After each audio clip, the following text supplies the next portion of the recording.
I was born in England, in Knutsford, and I migrated to New Zealand when I was 5 years old. From there I went to boarding school when I was 10 years old, down in South Island, and I was into a lot of sport. I really loved sport.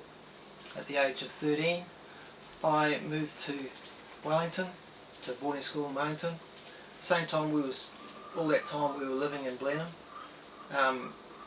on a 5-acre block where we had tin rafts and canoes and lots of fun, and we went away a lot on the boat in the Marlborough Sounds. It was a pretty good life that I lived when I was a teenager before. But when I was at secondary school, suddenly things went downhill. When I was younger, I had experiences of God in the respect of wondering and searching for the meaning to life. I always had that in the back of my mind. I wanted to know, what is the meaning of being here? You can't just be here to be born, live and die. What's the point? There must be some point in being here.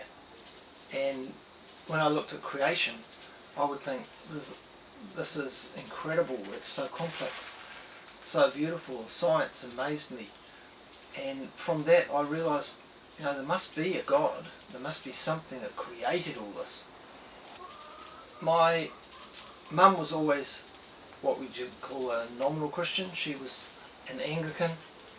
My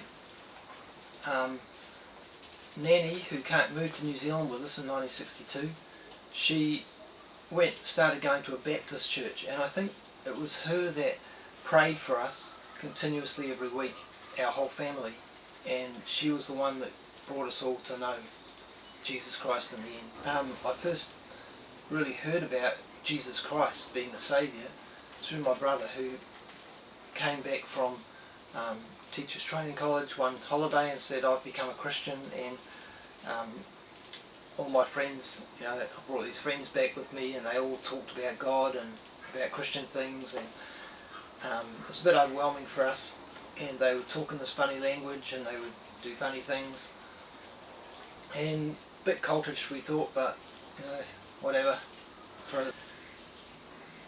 I first really, I guess, came to a relationship with God when I was really seeking Him after wanting to commit suicide and giving God a challenge. And I said to God, I'll seek you with everything I've got for 3 weeks, and if you don't turn up within that 3 weeks, I know you don't exist, because if you're God, you must be powerful enough to come and visit me and do something to make me realise that you're real. So I did. I sought God with everything I had for those 3 weeks, and God turned up. Miraculously, we ended up at a church in Lower Hutt. Even though I was at boarding school, these people came all the way over, picked us up, took us back to church every Sunday, and within 3 weeks I had an amazing experience with God where I was baptised in water. As I went down, I felt like a ton of weight went down with me. When I came up, I felt as light as a feather, and an incredible presence of love all around me, and it was just an amazing experience to know that God existed. God is alive. God is real. And that experience transformed my life.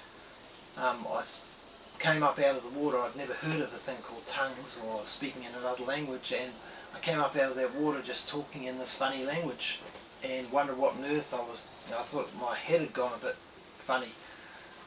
But this presence around me, I knew that this was real, this was God. I think when I first met God in that baptismal service, and I first really met Him and experienced Him, it was an overwhelming experience to know that God really existed.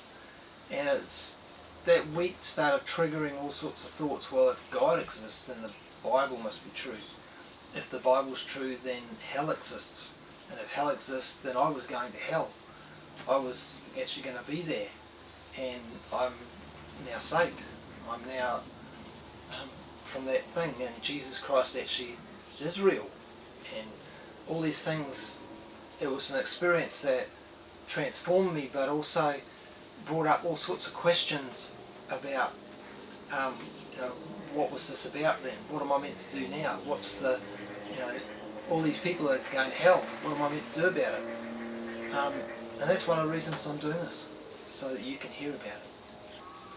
After I met God at that experience, I went on and I ended up preaching to, or talking to all my friends at school, at the boarding school, about God and about Jesus Christ, and explaining to them the Bible, because I'd been reading the Bible for those 3 weeks before I met God, and I had intensely sought to know Him with a passion, because I wanted to know if God existed.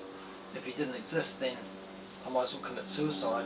If He did exist, well, I've got something to live for, and that's what happened.